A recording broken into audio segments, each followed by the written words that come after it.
आप सभी का स्वागत करता हूँ द चिपमंक शो के नए एपिसोड में। आज फिर से हमारे साथ जुड़े हैं अंकित भाई, जो कि एक पैरानॉर्मल इन्वेस्टिगेटर है। तो अंकित भाई के साथ आज हम फिर से एक नई सच्ची भूतिया घटना पे चर्चा करेंगे। अंकित भाई। जी, सबसे पहले तो मैं आपका धन्यवाद देना चाहता हूँ कि आपने फिर से मुझे द चीप मॉन्क शो के इस पॉडकास्ट के एपिसोड 2 में मुझे इनवाइट किया। जी अंकित भाई। तो आज हम वो एक सच्ची घटना के बारे में आपसे जानना चाहेंगे जिसका जिक्र आपने मुझे बहुत पहले किया था, जी, जी, और बिल्कुल। जिस कहानी को सुनकर मैं भी काफ़ी काँप गया था, जी, जी, और बिल्कुल। जिस घटना ने आपको झकझोर के रख दिया जी, जी, था। बिल्कुल। मैं चाहता हूँ कि आप उस घटना को हमारे ऑडियंस के साथ आज शेयर करें। आज की मैं जो सच्ची घटना बताने जा रहा हूँ, वो एक नोएडा गाज़ियाबाद हाईवे की घटना है। नोएडा से एक युवक गाज़ियाबाद की तरफ अपने घर को जा रहा था अपना काम पूरा करके। तब तक सुनसान हाईवे पे उसने देखा कि एक औरत उसे लिफ्ट माँग रही थी। अच्छा, तो हुँ। आप ये जो घटना बता रहे हो, वो लगभग कितने बजे की घटना है? ये लगभग करीब रात 1 बजे की घटना है। तो अच्छा, स्पेसिफिकली आप बता सकते हो कि ये कौन से हाईवे की बात है, जैसे जो नोएडा हाईवे की आप बात कर रहे हो? जी, जी, नोएडा हाईवे की मैं बात कर रहा हूँ। वो नोएडा से अपने घर को गाज़ियाबाद की तरफ जा रहा था। अच्छा, तो ये नोएडा गाजियाबाद इंटरलिंक जी, जी, हाईवे है। बिल्कुल। जी, बिल्कुल। अच्छा जी। जी, तो उसने लिफ्ट दे दी उस औरत को, ज़्यादा कुछ सोचा नहीं। उसने सोचा कि इसको अभी ज़रूरत है, तो लिफ्ट दे देते हैं। भलाई का सोच तो के। भलाई का सोच के उसने उसको लिफ्ट दे दी और वो गाड़ी को ड्राइव करते गया आगे। हुँ। तब तक उसने रास्ते में अपने शरीर में एक सिहरन सा महसूस किया। अच्छा। हाँ, जैसे उसको मतलब कमज़ोरी भी फ़ील होने लगी और मरे हुए लाश के जैसे उसको दुर्गंध आने लगी। मरे जैसे हुए मरे हुए लाश की जैसी? मरे हुए लाश की जैसे। जैसे मरा हुआ व्यक्ति को 3-4 दिन छोड़ देते हैं ना, तो उसमें से स्मेल आती है ना, जी, सड़ने की जो सड़ने की बदबू। स्मेल, उस टाइप की उसको स्मेल आ रही थी। तो ले ये तो हाँ, ये जो चीज़ हुआ, ये उस औरत के बैठने के बाद से शुरू हुई? जी बिल्कुल, उस औरत के बैठने के बाद से ये चीज़ शुरू हुई। अच्छा। हाँ, फिर उसने एक चीज़ ऑब्ज़र्व किया कि उसके उसके बगल से जो गाड़ी गुज़र रही थी, उसको एकदम डर के माहौल से उसे देख रहे थे और उसे देखने के डर के माहौल से देखने के बाद अपनी गाड़ी को काफ़ी तेज़ कर कर आगे चले जा रहे थे। अच्छा, मतलब कि आप बताना चाह रहे हैं कि जो गाड़ियाँ गुज़र रही थीं, जी, जी। जो ड्राइवर वग़ैरह थे, जी, जी। वो मतलब देख के डर जा रहे थे उन्हें, उन्हें देख के डर जा रहे थे और अपनी गाड़ी काफ़ी तेज़ कर कर उससे आगे निकल जा आगे रहे थे। निकल जा रहे थे। हुँ। तब तक लेकिन वो अपना ड्राइव करता गया, उस गाड़ी को, उस बाइक को वो अपना ड्राइव करता गया। तब तक उसने देखा कि एक ट्रक वाले ने अचानक उसके आगे ट्रक खड़ी कर दी और उसमें से ड्राइवर लाठी लेकर उतरा और उसके तरफ बढ़ रहा था। अच्छा, ये चीज़ें देखकर उसने बाइक को वहीं पे रोक दिया, किसने? युवक ने? युवक ने। तो वो और वो जब तक कुछ समझ पाता, वो ड्राइवर उसके पास गया और ज़ोर से लाठी से उसके कंधे पे वार कर दिए। अच्छा, ड्राइवर ने उसके लाठी से कंधे पे मार उसके दिया। कंधे पे वार कर दिए। जी। तो उसी समय वो बेहोश हो गया। लिटरली उसको उसके बाद की चीज़ें याद नहीं रही। जब अगले दिन सुबह उसको होश आया, तो उसने अपने सामने उस ड्राइवर को पाया, जिसे देख के वो काफ़ी डर गया। तो ड्राइवर ने उसे पहले तो शांत कराया कि शांत हो जाओ पहले, मैं सारी चीज़ें बताता हूँ। तो वो पहले तो शांत हो गया, फिर उसने बताया कि जो तुम्हारे पीछे जो औरत थी ना, हुँ। वो अजीब तरीके से तुम्हारे बाइक के पीछे खड़ी हो गई थी, मतलब जैसे कंधे पे बैठ गए थे। उस युवक के कंधे पे बैठ उस गई थी। युवक के कंधे पे बैठ गई थी और लिटरली इस युवक को ये भी नहीं मालूम था कि उसके कंधे पे कोई बैठा है। मतलब ऐसा मान सकते हैं कि उसको उसको अपने कंधे पे चढ़ गई थी उसके। उसके कंधे पे चढ़ गई थी और मतलब उसको अपने वश में कर लिया था। पूरे तरीके से तो नहीं, लेकिन हुँ। उसको अपने वश में कर लिया था, तभी उसको चीज़ें समझ नहीं आ रही थी। अच्छा। और फिर उस ड्राइवर ने बताया कि वो चढ़ी थी, ऊपर से वो उसका कंधा खा रही थी। उसका खून गिरा था उसके कंधे से। कंधा खा रही थी उसका? कंधा खा रही थी उस व्यक्ति का? उस व्यक्ति का। और उसे पता भी नहीं चला? उसे पता भी नहीं चला। मतलब मैं ये इमेजिन करके मुझे मेरी रूह काँप रही है कि वो उसके ऊपर चढ़ी हुई है जी, जी। और उसका कंधा खा रही है। उसका कंधा खा रही थी। मतलब ऐसे दिल दहल जा रहा है जब मैं सोच रहा हूँ उस चीज़ जी, को तो। बिल्कुल। ये सच्ची घटना है। उसके कंधे खा रही थी तो उसे हल्का-सा भी एहसास नहीं हुआ उसे ये चीज़? हल्का-सा भी एहसास नहीं है। तभी इस ड्राइवर ने ये चीज़ देखा, तो ड्राइवर थोड़ा करेजियस था और मतलब कि इन चीज़ों को वो जानता और मानता था। उसने फिर वो लाठी से उसको वार किया था, अच्छा लिटरली उस औरत को वार किया था। अच्छा लेकिन वो जब वार किया उस समय वो औरत गायब हो गई, अच्छा, गायब हो गई वो वो सब। गायब हो गए उस समय। और ये जो युवक था ये बेहोश हो गया। फिर इस ड्राइवर ने उस युवक को हॉस्पिटल में ले गया, पास के हॉस्पिटल में। और अच्छा, फिर जब सुबह में उसको होश आया तब उसने ये सारी बात उसे बताई, उस युवक को। उस युवक को।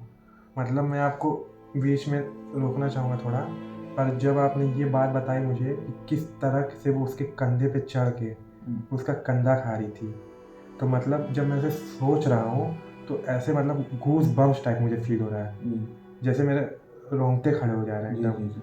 तो मतलब इसी पे मैं एक और दूसरी कहानी बताना चाहूँगा। अच्छा, हाँ, सेम हाईवे की कहानी है, उसी हाईवे कहानी उसी है। हाईवे की कहानी है। अच्छा। और एक सच्ची घटना है। हम्म, 3 दोस्त थे और रात करीब 1:30 बजे के करीब में वो लोग उसी हाईवे से जा रहे थे। 3 दोस्त हैं। 3 दोस्त थे, काफ़ी वो पार्टी वार्टी कर कर मतलब कि वो निकले थे रास्ते पे और वो जा रहे थे। रास्ता काफ़ी सुनसान था, दूर दूर तक कोई गाड़ी नहीं दिखाई दे रही थी उस समय। हम्म, तो उन लोगों ने देखा कि सामने से कोई औरत मतलब ऐसे हाथ हिला रही है, ऐसे तो ऐसे हाथ हिला रही है। हाथ हिला रही थी। तो लोग देख के डर गए कि इस समय कौन ऐसा हो सकता है। तो इन लोगों ने और गाड़ी को तेज कर दी, गाड़ी को तेज कर कर उस औरत को बाईपास कर दिया। कुछ दूर आगे जाने के बाद, कुछ दूर आगे जाने के बाद उसने फिर से देखा कि वही सेम औरत आगे फिर खड़ी थी और हाथ ऐसे हिला रही थी। वही सेम औरत, वही सेम औरत। और उसको उन्होंने पहचान लिया। ये चीजें देखकर वो जो तीनों जो दोस्त थे वो बहुत घबरा गए। और गाड़ी और उसने तेज कर दी, जो गाड़ी चला रहा था जो ड्राइवर सीट पे था। जो ड्राइवर सीट पे था वो गाड़ी चला रहा था, उसने गाड़ी को पूरी फुल स्पीड पे कर दी। जी।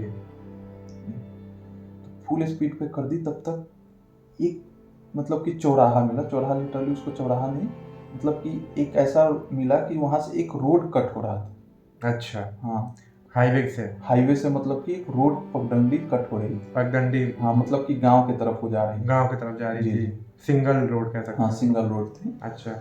तो उसने देखा कि बस उसी के थोड़ा सा मतलब कि आगे या पीछे हम बोल सकते हैं, वहां पे फिर से सेम औरत वहां पे वो खड़ी हो गई, उस पगडंडी पे। हाँ, और बीच रास्ते में खड़ी हो गई। उनकी गाड़ी के। पगडंडी पे नहीं, वो बीच हाईवे पे, जिस जिस लेन में ये लोग जा रहे थे ना, उसी लेन पे आके वो बीच में अचानक से खड़ी हुई। क्योंकि गाड़ी फुल स्पीड में थी, ये लोग मतलब ब्रेक लगाते और संभालते, उसी समय क्या हुआ कि गाड़ी अचानक से इनकी जो है वो उस रास्ते में मुड़ गई, हाईवे से वो पगडंडी की तरफ मुड़ गई। पगडंडी की तरफ मुड़ गई। क्योंकि बीच हाईवे में वो खड़ी हो गई ना, उसको बचाने के चक्कर में इन लोगों ने गाड़ी को टर्न कर दिया। अच्छा। गाड़ी को जैसे ही टर्न किया, जब उन्होंने फिर उस रास्ते में गए तो फिर सामने उसी औरत को उसने देखा। और इस बार वो औरत मतलब लिटरली ऐसे कूद कर जैसे गाड़ी पर मतलब फान गई, गाड़ी पे कूद गए वो। हाँ, मतलब गाड़ी पर कूद गई और अचानक से गायब हो गई। जब तक ये लोग कुछ समझ पाते, उनमें से जो एक दोस्त था उनका, उसके सीने में काफी तेजी से दर्द लगा, जैसे मतलब उसके सीने में किसी ने कील चुभा दी। फिर ये लोग काफी घबरा गए और मतलब कि उसका जो दोस्त जो गाड़ी चला रहा था वो फिर काफी तेजी से गाड़ी चलाने लगा उसी रास्ते पर पहुंचने लगा। तब तक बीच में ये हुआ कि जिस दोस्त के सीने में दर्द हुई थी उसने बोला कि मुझे प्यास लगी। मतलब उसका जो डर था ना वो मतलब अचानक से लगा कि खत्म हो गया, इसको कोई डर ही नहीं लग रहा। अच्छा। हाँ, और फिर वो जो उसका जो दोस्त था जिसकी डर खत्म हो गई, वो बोला कि यार तुम लोग को उस औरत को लिफ्ट दे देना चाहिए। अच्छा, उस औरत को लिफ्ट देने की बात कर रहा है हाँ, वो, उस औरत को लिफ्ट देने की बात कर रहा है, जिसकी वजह से इतना रायता फैला। हाँ हाँ। तब तक ये दोनों दोस्तों, अबे यार तू कैसी बातें कर रहा है, मतलब वो औरत क्यों लिफ्ट देना चाहिए, मतलब क्या बातें कर रहा है। तब फिर वो बोला कि तुम गाड़ी रोको यहीं पे। तो बोला कैसी बातें कर रहा है, मैं गाड़ी नहीं रोकूंगा। तो बोला कि नहीं गाड़ी रोको। तो पूछा कि क्या क्या बात हो इधर, मुझे प्यास लगी है। तो बोला कि पानी पी लो, प्यास लगी है तुम्हें तो वो बोला कि गाड़ी रोको यहीं पे, नहीं तो मैं तुम्हारा खून पी जाऊंगा। ऐसे उसने बोला, लिटरली ऐसे बोला उसने? ऐसे उसने बोला उन लोगों को? तुम गाड़ी रोको यहीं पे, नहीं तो मैं तुम्हारा खून पी जाऊंगा। भाई मैं क्या मतलब, मुझे डर लग रहा है हम्म, जो आप बता रहे हो वो सुन के मुझे डर लग रहा है अंदर से। फिर मतलब कि वो जो दूसरा दोस्त था, इसको मतलब कि ऐसे पकड़ा और ऊपर से मारता, तब तक उसने एक बोतल उठाया, उसके कपार पर ऐसे लिटरली फोड़ दी। जो खून पीने को बोल रहा था उसके सर पे? हाँ हाँ। तब तक उसका जो दोस्त गाड़ी ड्राइव कर रहा था, वो लिटरली इतनी तेज गाड़ी भगाया घबराया कि वो एक पेड़ में ले जाकर गाड़ी को ठोक दिया। तब तक क्या हुआ कि लिटरली उसमें इतनी आवाज़ हुई गाड़ी एक्सीडेंट की कि गांव के बगल में जो लोग रहते थे, वो मतलब आवाज़ सुनकर मतलब उनको लगा कि ज़रूर कोई बड़ी दुर्घटना हुई। फिर जब गांव के लोग वहां पे पहुंचे, तब उन्होंने देखा कि उसमें से जो एक उसका दोस्त है, वो मतलब मर चुका था। ऑन स्पॉट ऑन स्पॉट ही मर गया वो? वहीं पे मर गया था। और जो दो दोस्त थे वो बेहोशी के हालत में थे, मतलब काफ़ी इंजरी हुई थी उसे, सीरियस कंडीशन में थे। तो उन लोगों ने उससे उन दोनों को हॉस्पिटल में ले गए और फिर वहाँ पे उन लोग की जान बचाई। तो ये घटना थी। और जो बाकी जो दोस्त बचे हैं, आज वो किस हालत में है इस वक्त?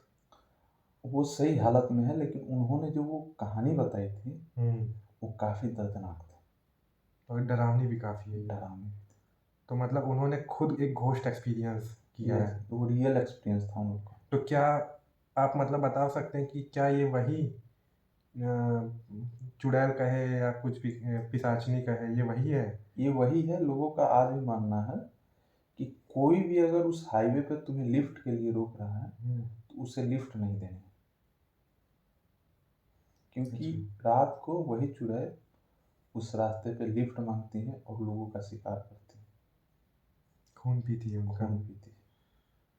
उनके मौत के घाट उतार देती है। जी बिल्कुल। ये दोनों कहानियाँ सुन के मतलब मुझे काफ़ी अंदर से डर लग रहा है। अब तो ऐसा लग रहा है मैं खुद नहीं जा पाऊंगा उस नोएडा गाजियाबाद हाईवे पे। एक बार मुझे याद है कि मैं गया था, लेकिन वो दिन का समय था और दिन में भी मुझे काफ़ी डर लग रहा था जाते जी, वक्त, जी, क्योंकि वो हाईवे सुनसान रहता है जी जनरली। जी काफ़ी सुनसान हुआ है। और अभी भी है। और रात के वक्त तो क्या ही हाल होता होगा उस जी हाईवे का। जी। और अगल जो लोग बगल, अगर जानता है हाँ, वो रात को मतलब सफ़र नहीं करना चाहता है उस हाईवे से। उस हाईवे से। और उस हाईवे के अगल बगल जंगल भी है जहाँ तक मुझे याद है, जी बिल्कुल, जंगल ही जंगल। घना जंगल। बिल्कुल। तो आप की ये कहानी सुन के मतलब जब मैं ये कहानी सुन रहा था तो मुझे अंदर से काफ़ी सिरहन खुद महसूस हो रही थी और ऐसा लग रहा था कि माहौल में एक डर का माहौल जी बन गया बिल्कुल है। बिल्कुल। और मुझे कुछ समय लगेगा मतलब इस डर के माहौल से बाहर निकलने में। वैसे मैं आपका शुक्रिया कहना चाहूँगा अंकित भाई कि आप हमारे साथ इस पॉडकास्ट में फिर से जुड़े और हमारे साथ एक सच्ची घटना हमारे साथ शेयर की, जो कि दिल्ली नोएडा गाज़ियाबाद हाईवे की है। जी अगर मैं सही कह रहा हूँ, जी नोएडा गाज़ियाबाद हाईवे जी की जी है ये बिल्कुल। है। तो मैं अपने दर्शकों को बताना चाहूँगा कि इस घटना को सुनने के बाद जैसा अगला आपका डिसीजन हो, आपको जाना हो जा सकते हैं, अगर रात को विज़िट करना हो, अगर ना करना हो तो वो आपके हाथ में है। बाकी अंकित भाई ने हमारे साथ कहानी शेयर की, 2 कहानियाँ उस हाईवे से जुड़ी। मैं अंकित भाई का धन्यवाद कहता हूँ और आप सभी ऑडियंस को धन्यवाद कहता हूँ हमसे जुड़ने के लिए, और नेक्स्ट पॉडकास्ट में हमारा ज़रूर वेट करिए। तब तक के लिए धन्यवाद। जी धन्यवाद।